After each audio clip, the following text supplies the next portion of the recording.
जय भीम, नमो बुद्धाय. बुद्ध आणि त्यांचा धम्म ग्रंथ वाचन यामध्ये आजचे प्रकरण आहे असित मुनीचे आगमन. ज्यावेळी या बालकाचा जन्म झाला त्यावेळी असित नावाचा एक महान तपस्वी ऋषी हिमालय पर्वतावर राहत होता. असित ऋषीने पाहिले की अंतरिक्षातील देव बुद्ध या शब्दाचा ध्वनी करीत आहेत व त्याचा प्रतिध्वनी चोहोकडे उमटत आहे. त्याने पाहिले की ते आपली वस्त्रभूषणे मिरवत इकडे तिकडे हर्षभराने फिरत आहेत. त्याने विचार केला की ज्या ठिकाणी बुद्धाने जन्म घेतला आहे तेथे मी का जाऊ नये. त्याने आपल्या दिव्य दृष्टीने सर्व जंबूद्वीपाचे निरीक्षण केले.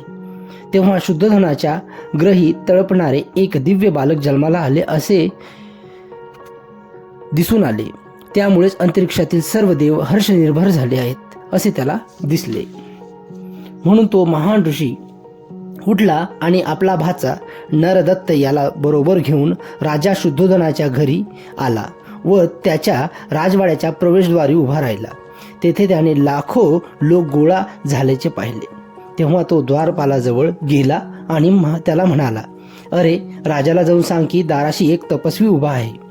तेव्हा तो द्वारपाल शुद्धोधनाजवळ गेला आणि हात जोडून म्हणाला, महाराज, दाराशी एक वयोवृद्ध ऋषी येऊन उभे राहिले आहेत. ते आपणाला भेटण्याची इच्छा करीत आहेत. राजाने असित मुनी करता एका आसनाची व्यवस्था केली आणि तो द्वारपालास म्हणाला, त्या ऋषींना आत घेऊन ये. तेव्हा महालाच्या बाहेर जाऊन तो द्वारपाल असित मुनीला म्हणाला, कृपा करून आत चला. असित मुनी शुद्धोधन राजाजवळ गेला व त्याच्यापुढे उभा राहून म्हणाला, विजय असो राजा, तुझा विजय असो. तू आयुष्यमान हो आणि आपले राज्य सद्धर्माने चालव. तेव्हा शुद्धोधनाने असित मुनीला साष्टांग नमस्कार केला आणि त्याला बसण्याकरता आसन दिले.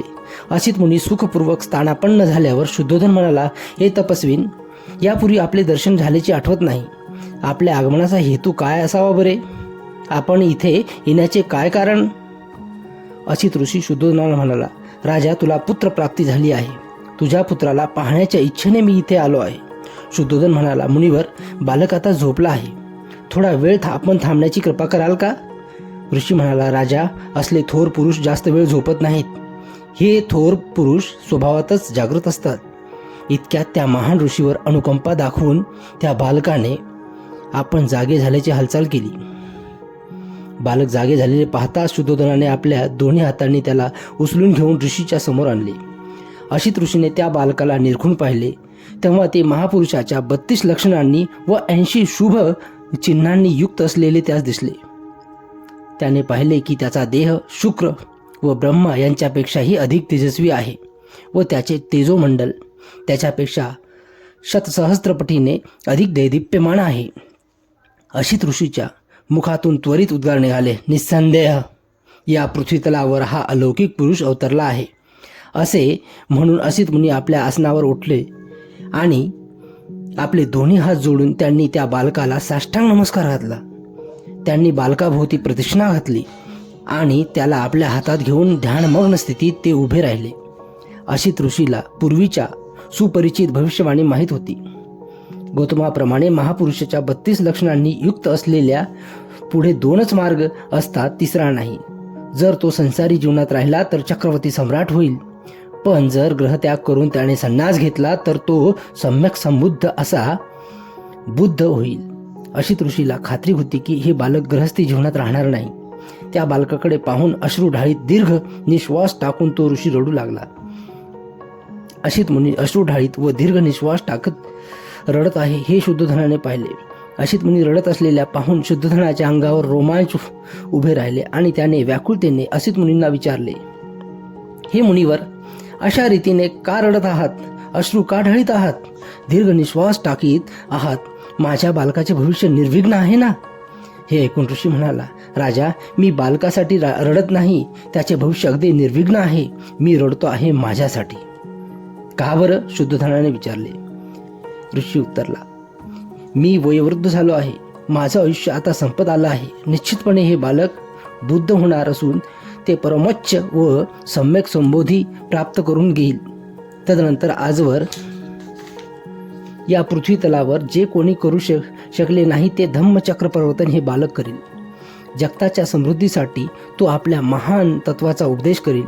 ज्या धार्मिक जीवनाची तो घोषणा करील ते जीवन आरंभी कल्याणकारक, मध्ये कल्याणकारक, अंती कल्याणकारक असंच असेल. ते शब्द व शब्दांचा भावार्थ यांनी परिपूर्ण, शुद्ध आणि पवित्र असंच असेल. ज्याप्रमाणे एखादे उमराचे फूल क्वचितच वेळी व स्थळी या जगात उमललेले दिसते, त्याचप्रमाणे असंख्य पर्वकालानंतर या जगात एखाद्याच वेळी व स्थळी पूजनीय बुद्ध उदयास येतात. त्याचप्रमाणे राजा हा मुलगा सुद्धा निसंशय परम ज्ञान प्राप्त करून, संबोधी प्राप्त करून घेईल आणि असंख्य जीवांचा दुःखसागरातून तरुण नेऊन परमसुखाची स्थिती प्राप्त करून देईल. परंतु मी त्या बुद्धाला पाहू शकणार नाही, म्हणून मी रडतो आहे आणि या दुःखामुळेच हा असा दीर्घ निश्वास टाकीत आहे, कारण मला या बुद्धाची पूजा करावयास मिळणार नाही. तदनंतर राजाने त्या थोर अशित ऋषीला व त्याचा भाचा नरदत्त याला यथायोग्य भोजन देऊन संतुष्ट केले. त्यांना वस्त्रदान देऊन त्याच्या भोवती प्रदक्षिणा घालून वंदन केले. तेव्हा असित मुनी त्याचा पुतण्या नरदत्त याला म्हणाला, नरदत्ता, जेव्हा हे बालक बुद्ध झाल्याचे तू ऐकशील तेव्हा त्याच्याकडे जाऊन त्याच्या ज्ञानमार्गाचा अनुग्रह कर. ते तुला सुख शांतीचे व कल्याणप्रद ठरेल. असे म्हणून असित मुनीने राजाची अनुज्ञा घेऊन तो आपल्या आश्रमाकडे निघून गेला.